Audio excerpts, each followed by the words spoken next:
comment se manifeste Eh bien voilà. Donc je disais, l'oubli bénéfique pour l'enfant, eh ben, il peut devenir nocif pour l'adulte, et à un moment donné, donc il va falloir ce réveil dont j'ai parlé tout à l'heure. Les symptômes que l'on va pouvoir observer, eh ben, ça va être le premier indicateur, hein, c'est plus fort que moi, je ne peux pas m'en empêcher. Après, on va avoir des envahissements émotionnels, donc ça c'est, comment dire, c'est les premières manifestations, on pourrait dire les plus légères, et qui peuvent aller donc de manifestations émotionnelles les plus légères qui conduisent à dire c'est plus fort que moi, je ne peux pas m'en empêcher, jusque donc à des dépressions qui sont ces tentatives d'auto-guérison spontanée. Après, on va pouvoir avoir des symptômes physiques, parce que, bien évidemment, ce qu'une personne, pour un certain nombre de raisons, et en particulier justement des traumatismes aussi importants et aussi marquants que des traumas sexuels ou que des vécus de tentatives d'avortement pendant la vie intra-utérine, c'est très difficile à ce que ça puisse se dire avec des mots, surtout quand ça s'est passé, quand il n'y avait pas le langage. Donc, si vous voulez, ce que nous ne pouvons pas dire, hein, le truc classique, ce que nous ne pouvons pas dire avec des mots, eh bien, il va falloir que l'inconscient le dise autrement, avec des mots, M-A-U-X.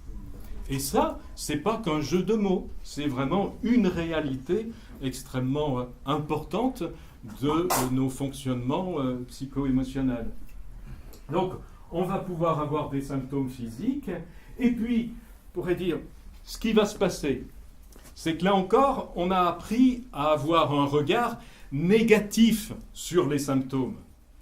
Les symptômes, à partir du moment où ça présente des désagréments, l'idéologie culturelle dominante de l'Occident, qui a commencé avec l'ère de l'industrialisation, où on a commencé à considérer qu'il y avait des espèces nuisibles, des plantes nuisibles, etc., qui emmerdaient, on pourrait dire, le monde capitaliste, pour faire rapide, hein, occidental, civilisé, voilà.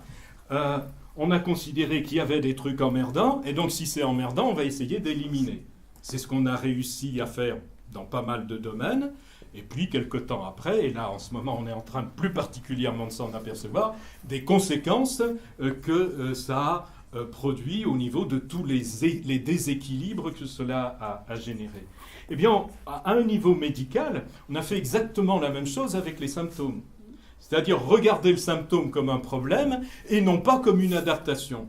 Or, les symptômes sont des adaptations.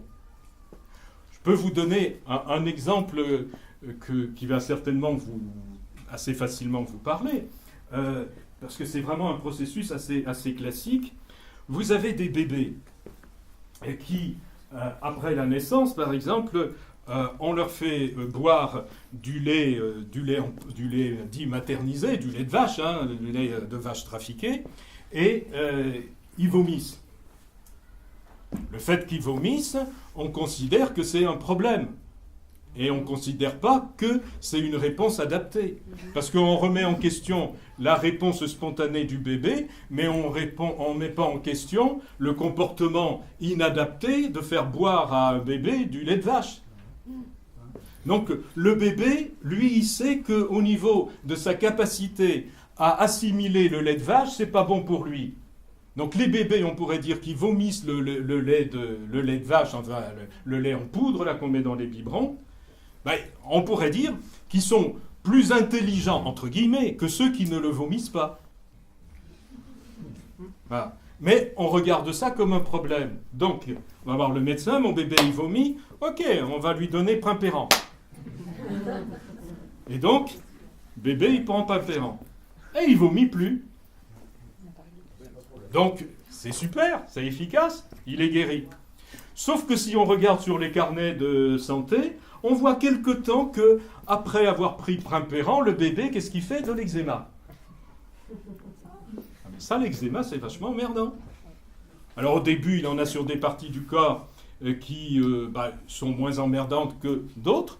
Et donc, comme l'eczéma, c'est pas bien et que c'est emmerdant, eh bien, qu'est-ce qu'on fait? on lui donne petite pommade à la cortisone. Et ça se balade un peu jusqu'à des endroits qui sont plus embêtants. On augmente la dose et plus d'eczéma. On regarde sur le carnet de santé quelques temps après et on voit qu'apparaissent des problèmes d'asthme. Et ben, asthme, c'est quand même emmerdant l'asthme. Hein. Donc un peu de ventoline. Et l'asthme disparaît plus ou moins, mais quand il disparaît, ben on se met à avoir des problèmes au niveau de toute la sphère ORL, etc., antibiotiques, etc. Et donc là, on voit bien quelle est la première fonction. Le bébé, il va chercher le moyen le plus adapté pour traiter le problème auquel il est confronté. On lui donne quelque chose à bouffer qui n'est pas bon pour lui, il le vomit. C'est ce qu'on fait tous spontanément. Et donc c'est un moyen tout à fait approprié et naturel. Et on ne cherche pas à comprendre pourquoi il vomit. Et donc on lui supprime ce moyen-là. Il va falloir qu'il trouve un autre moyen qui remplisse la même fonction, mais bien évidemment, cet autre moyen va s'accompagner de plus d'inconvénients, puisqu'il avait pris celui qui était le plus efficace et le plus adapté. Donc, au lieu de vomir, eh bien, il fait sortir la merde qu'il ne peut pas assimiler par la peau. Eczéma. On empêche que ça sorte par la peau. Où est-ce qu'après, quelles sont les issues possibles? Ça ne peut pas sortir par la bouche, régurgitée. Ça ne peut pas sortir par la peau extérieure. Ben, ça va sortir par la peau intérieure, l'asthme, etc.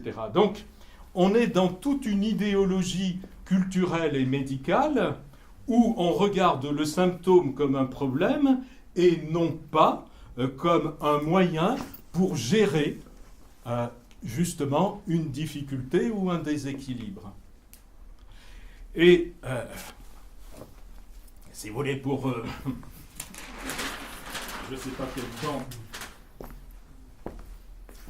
oui, mais juste pour donner une petite indication par rapport à la thérapie enfant-gigogne, le but justement dans retrouver l'expérience traumatique qui est en lien avec le problème présent de la personne, le but, justement en faisant cela, on n'intervient pas sur le symptôme pour lequel la personne est venue. Mais juste, on part de l'information que donne le symptôme pour accompagner la personne, pour aller, si vous voulez, le symptôme, je vais prendre une métaphore, c'est comme le vêtement qu'on va donner à un chien policier pour, ou un autre, peu importe, un chien policier ou pas, à renifler pour suivre une piste et remonter à la source de cette piste-là. Eh bien, on va utiliser le symptôme comme information pour pouvoir faire un travail et aller à la source de l'expérience traumatique, retrouver cet enfant gigogne. Et en retrouvant cet enfant gigogne, donc, lui apporter ce qu'il n'a pas pu avoir en son temps. Et donc le mettre en paix. Si cet enfant, il est en paix, si on arrête de lui faire boire du lait de vache, il n'y a plus besoin de Primpéran, il n'y aura pas besoin de ventoline, etc.